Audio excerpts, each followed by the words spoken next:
Well, good morning. Good morning. Welcome to the 11 a.m. Monday morning marketing webcast. I promised you another fantastic show. Hope your weekend was absolutely stupendous. Thank you for joining me this morning.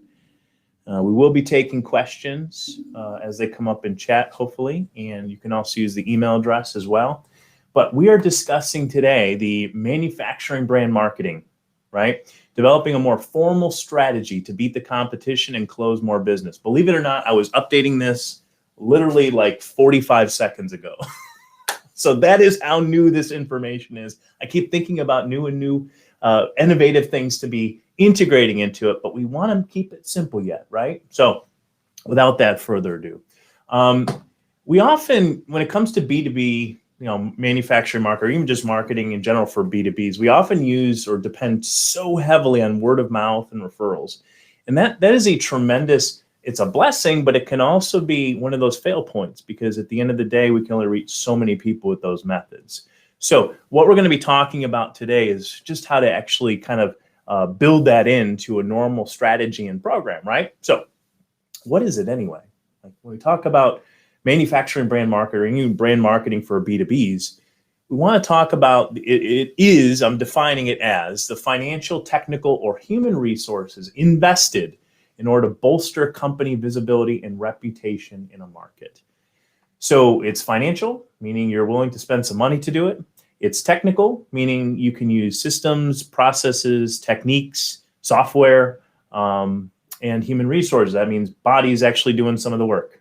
So you need pretty much all three of those. And in many cases, we see a lot of components, a lot of B2B marketing ends up being where we're focusing on one specific thing, but we may miss some of those foundational pieces that are really required to go ahead and be successful, and then to continue to repeat that over and over again.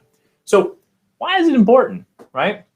The idea here is, you can only reach so many people having a great product using word of mouth, right? And being able to ask for referrals and things like that. So when it comes down to it, brand recognition versus brand differentiation, those two terms are often used, interchangeably. And they're really not, actually, because brand recognition are really kind of like the characteristics of the company. They kind of live and breathe the organization, right? Beyond just the element of very small consistency or time perspective. So thinking about things like Bose, I'm thinking of Apple, I'm thinking of Audi, I'm thinking of Tesla, these kind of brands that basically they live and breathe a concept, right?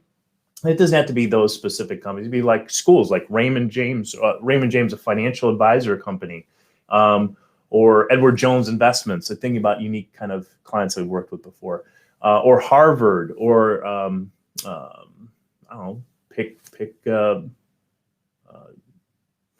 can't remember. University of Southern California, right, for video production, those kind of things, right, in that market, just real powerhouses. Well, differentiation, though, is what makes you different as it relates to that competitive environment at the time, like right now, and it relates to addressing the customer's actual situation, their problems, their pain.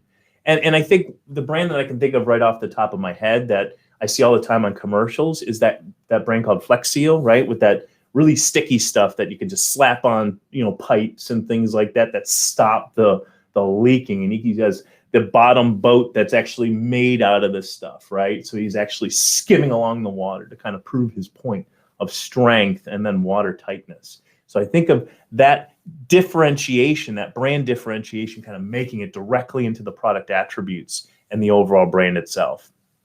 Why do you do this, right? It's emotional connection.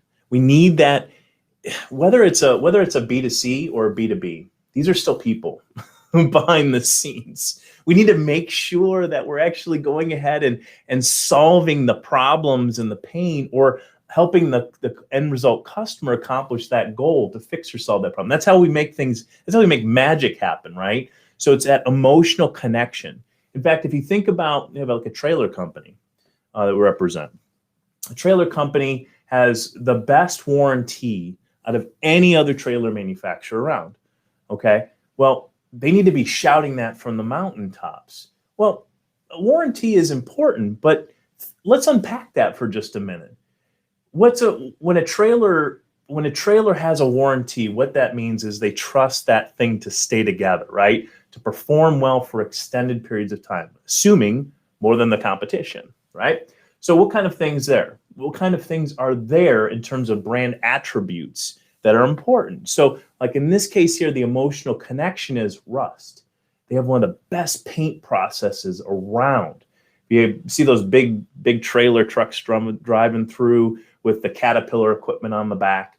Those things see some really difficult environments: salt, dirt, rocks, all that chipping going on of paint. What happens when you chip paint, right? You've got exposed areas of metal, right? With water, and we live in Florida especially, so you got salt in the air and those kind of things that basically degrade the actual trailer itself, weakening it extended periods of time. So how can we connect that emotional brand, right? The emotion with the brand in terms of, well, what happens if the trailer busts, right? That would be terrible. What happens to that whole project that gets thrown off in terms of the build time? Guess who gets blamed, right? Or just how it looks, right? If the trailer's rusted and things like that, when it shows up on the job site, it looks bad, right? So what does that mean for everyone else involved in that project as the build teams kind of come in and out? Do you want to work with a company kind of that has that kind of product that's actually literally falling apart? Or would you rather have a product that you can be proud of when it pulls out onto the build site? It looks like it's there for business, right? So those are the kind of things that really matter in terms of the emotional connection with your target customer. When you do this right, okay, it basically comes back to trust. It establishes that trust that we're all kind of looking for when we purchase. And again, whether it's a B2B or B2C, it doesn't really matter. The end result is hopefully that the product works and functions beautifully. Right? So that's kind of the goal. And this includes not just, for example, like the trailer example, right? It's not just the trailer itself, but it's the wheels, the braking systems, all of that stuff works wonderfully. And if you were a vendor or supplier for that truck company, you want that product, that product, which is integrated into the overall customer product, to be awesome too. And that's one of the advantages in B2B manufacturing is if you're doing this right?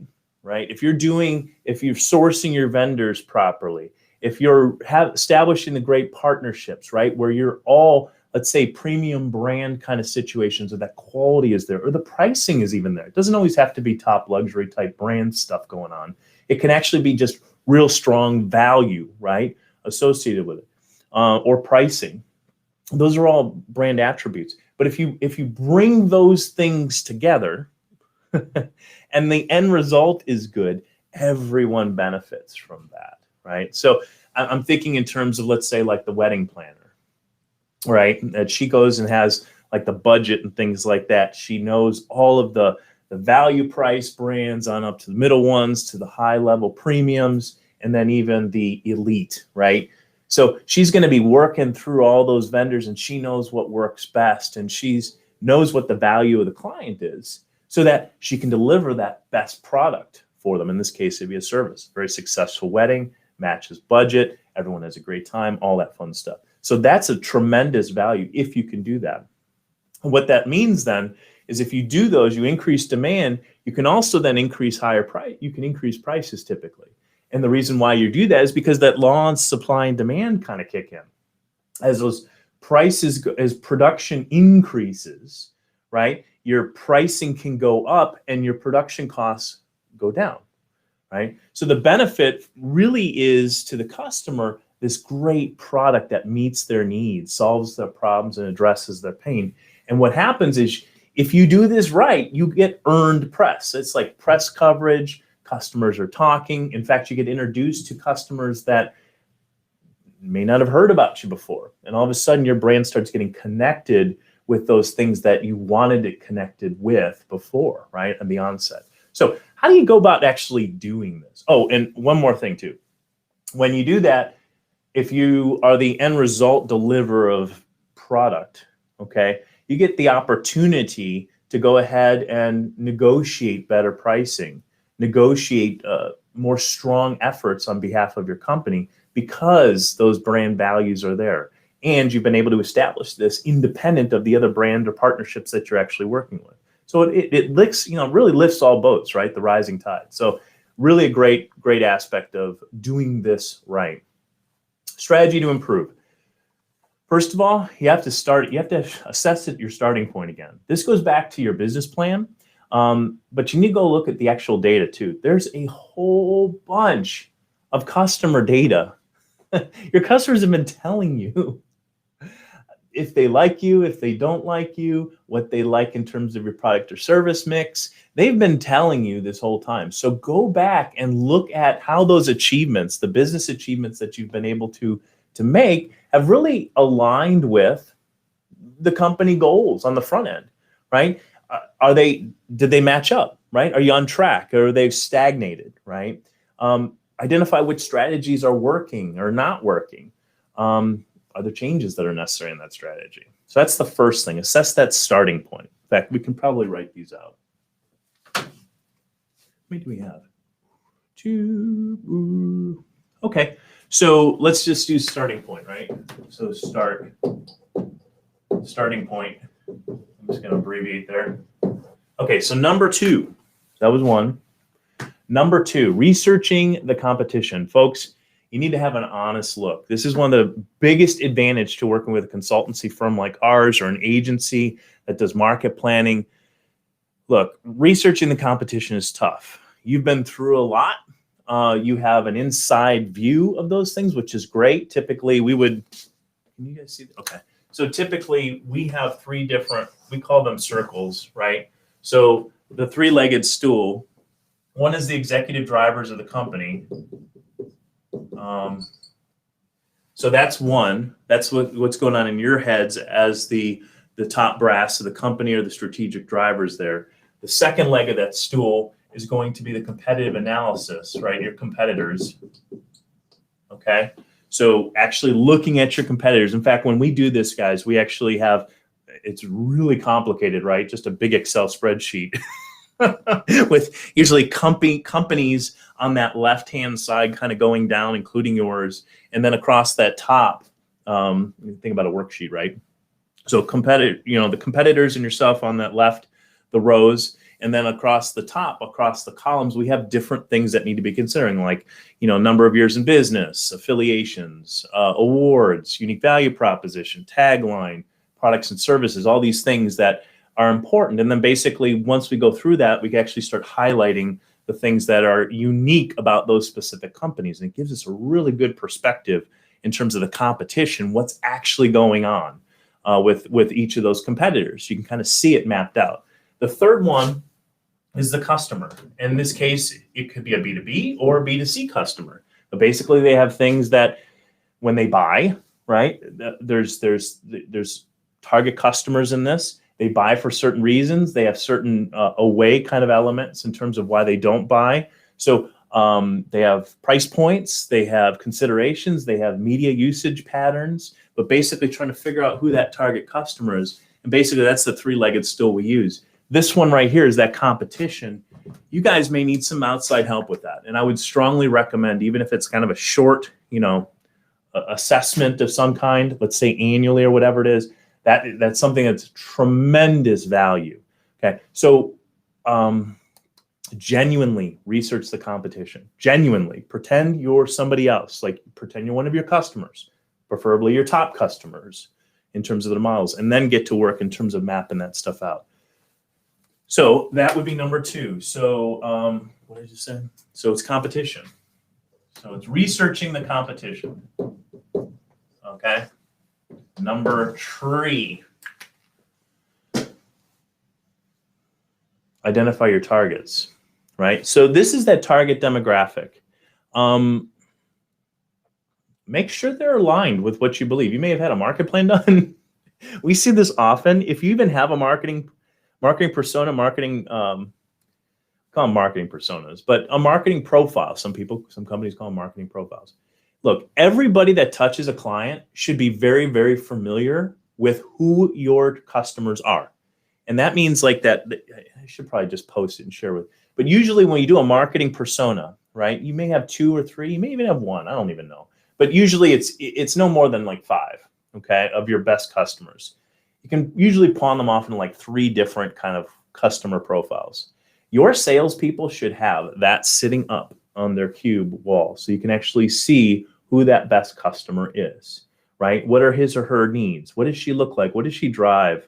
What kind of education does she have? What kind of like motivation points are there? Why doesn't she buy? What are some of her apprehensions? In a 1-page document that really kind of helps do that, right?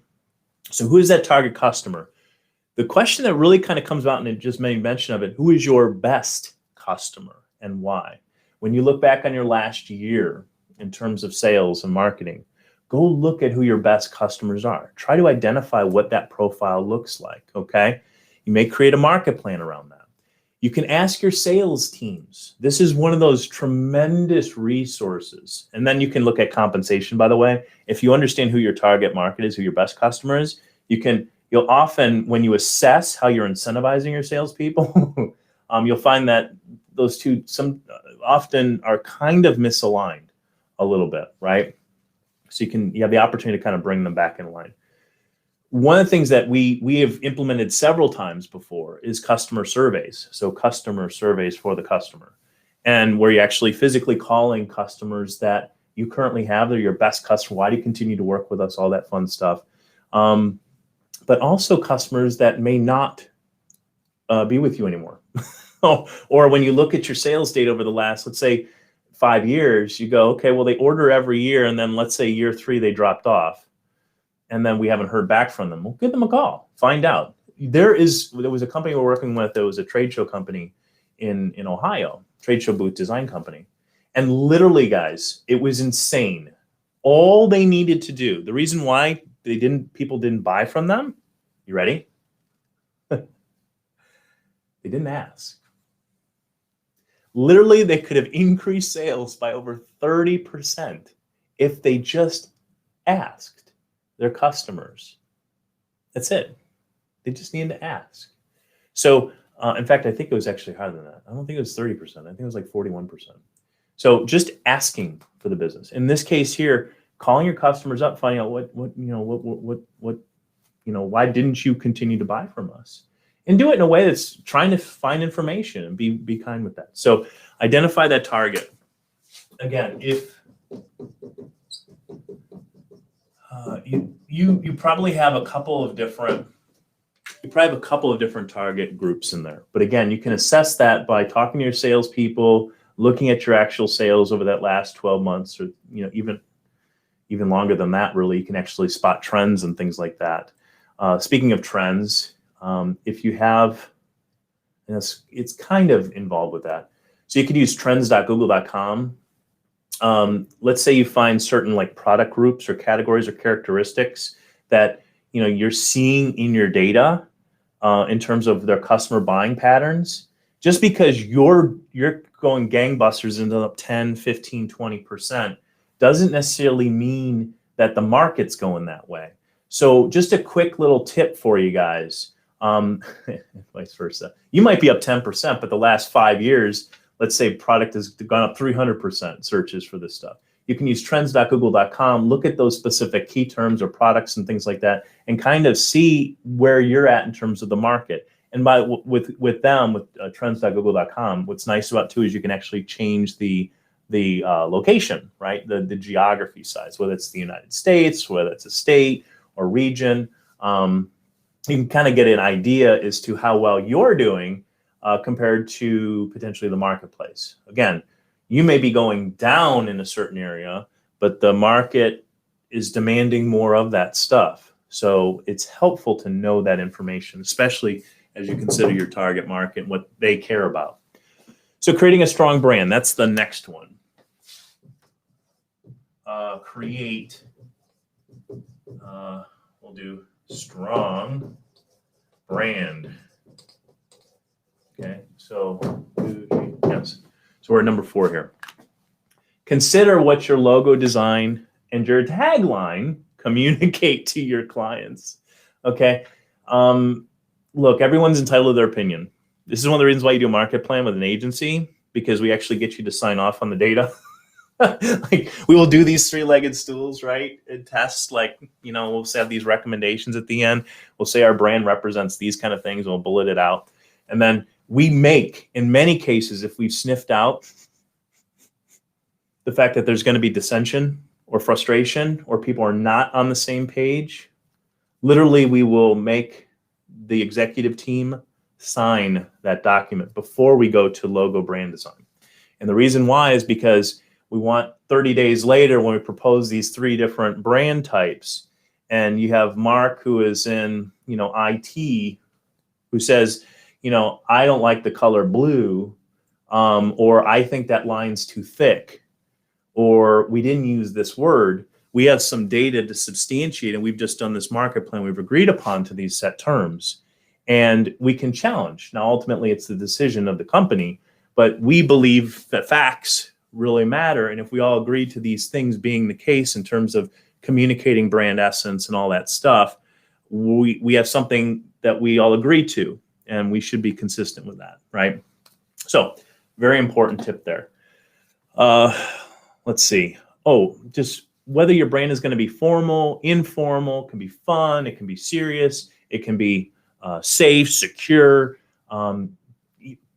Reds have certain, perceptions, blues, greens, and how they're dark or bright. If you have textures, all of those things are things you need to be considering with your brand in terms of what they're actually communicating. But at the end of the day, it's about that brand communicates the unique value proposition that your company represents. Okay, what it feels like, what it sniffs like, what it smells like. Okay, brands are recognized. By the way, they're not read. A lot of people are like, can I get this word in here? And you go, you know what? Not important to actually put the word in there. It's more important in many cases to let the brand feel like what you need to be talking about, right? And that includes scripting of fonts. That includes boldness of fonts. That includes spacing of characters. That includes, again, texture and different designs that are integrated into the actual logo. So, again, things to think about.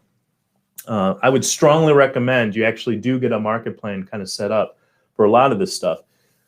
When we talk about market plan too, not only is it the who, what, when, where, why, but it's also the how.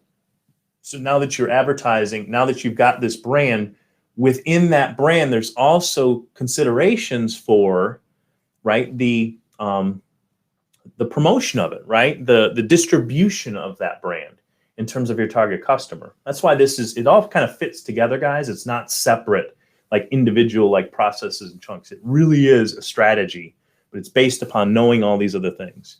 Okay. Yes, they communicate the characteristics of the brand. So that is creating a strong brand. Number 5 is, and this is the one I was editing actually earlier. I had just optimizing the website. I'm like, yeah, it's more than that. It's about the inbound strategy. Okay. And it includes optimizing of the website, because so many, and this is the reason why, because a lot of times we end up seeing this optimization of the website really being kind of like a thought, actually not even really a thought, a consideration maybe on the front end, and then it just completely disappears. But this is the connection point for all of your stuff, right? So when we talk about optimizing a website or even the inbound strategy, we need to know who we're targeting. We need to know what they care about. We need to know what makes us different in terms of the company. We need to know our keywords, right? Which interest points or concepts are most important to our target audience, that we can build stuff and promote to that kind of understanding. We need to address their pain, right, in those keywords. Again, we'll talk about crafting a page here in just a minute. We need to know our call to actions. Just because this is brand does not mean we forget to ask for the business. And we actually just have to freaking get to work. So many of these are, one of the reasons why I prefer working with small and medium-sized businesses is because the decision-making funnel tends to be a little bit smaller. I don't have like 5 different internal groups and then compliance in 2 different areas in order to get anything done. You need to get the work done. Okay. So, we try to accelerate that best we can with a lot of our larger clients, but it really is important to get the work done in a timely, quick, expeditious fashion and then optimize it, right? Because then you get an idea as to what's working, what's not. You should fix the things that aren't working. You should always do that. So all of this to say, set the inbound strategy. All that comes from an understanding of who, what, when, where, why, and how in terms of the brand, and then how to get more of them. Because remember, in B2B, even your sales teams, let's say it's referrals and word of mouth, that's great, or even an aggressive sales team, you still have promotion that's occurring some way, shape, or form. Those people are going to be coming into the website, right? And you need to do something with them. Or if they come in, let's say even not even to the website, let's say they come in on, let's say LinkedIn, for example, because your salespeople are being proactive and know who their target audience is and actually promoting and going to find people actively on LinkedIn that fit that profile. Again, that profile came up earlier, right? Then they're interested there in LinkedIn. Can you actually start augmenting some of that and using, drip campaigns and things like that to reach that, especially if they've given you the signal that they've gone to your website now. And now you can actually start pushing them some information that's helpful based almost exclusively on two things, what they care about and your unique value proposition, right? So getting to work is really, really, really important. And then optimizing that website as a sales tool, right, for conversion. So again, you may have 3 or 4 different marketing personas. You identify where the pains are, which might be multiple pains per persona. And because you're proactive, you're actively seeking out individuals in that through using paid search or through LinkedIn advertising or targeting different discussion groups or whatever the case may be, and then filtering that through into the website and then doing something with it. Okay. So that's exceedingly important and effective. The 6th thing I want to talk about is hiring pros. Do what you're good at. Do what you're good at. I spent time I was presenting at a conference on Saturday. We were talking about Google and the changes that were going on at Google, and just we were talking to business owners, really. So the business owners really telling them, guys, you don't need to focus on all the technical inner workings of SEO, for example, but you do need to understand some of these basic new tools that Google has in terms of vitals of site health and all this fun stuff. So you need to know where it's at. You need to understand that those dashboards are available for you to go look at. And then you need to be directing your teams, whether we're trying to suggest they don't do it themselves, but to understand what they can be filtering off in IT or their graphic design team or whatever, so that the work gets done. But ultimately, they're still accountable for that stuff. So if their site speed sucks, it's their fault. At the end of the day, it's their fault. And they need to be one of the biggest drivers to get their teams working in the right direction. Okay. So if you don't know what that stuff is, reach out to me. I'll help you. But hire professionals that know how to do this stuff. I think I've shared this story with you before. When we moved to Florida from Ohio, we didn't have the intense sun that Ohio was like gray. I think it was sunny 61 days a year, like we're from in Cleveland area. It's the reverse of that in Florida. So everyone tints their windows. Moved down oh man, it's so hot. You need to get those windows tinted. So I watched a whole bunch of YouTube videos. I'm like, this is a piece of cake. Certainly you can do this. No problem, right? Okay, so I bought the best window tint I could find, right? I think I spent $60, $65 on it, right? So I did it, spent several hours on a Saturday getting really frustrated because the thing is I'm trying to cut it in the glass and it's falling on my face. It's not sticking up there. I followed the instructions. I had the squeegee trying to get the bubbles up. I actually didn't even get that far with the bubbles. It just kept falling on me. It was ridiculous, absolutely ridiculous. So I gave that up. A couple months later, I'm like, I'm going to give it another shot. Certainly, it's easy enough. I'm smarter. I've tried to do it once before. I can do it again. The exact same thing happened, folks. The exact same thing happened. I'm like, you know what? That's like the tightrope walker who makes it look really easy. It's the same exact thing in this case. Now, some of you might be more specialized in that and able to do that, which is great. Look, I went to Toyota when I had the service done for the car. They got that taken care of. The latest car I had, it was already installed, so I didn't have to worry about that.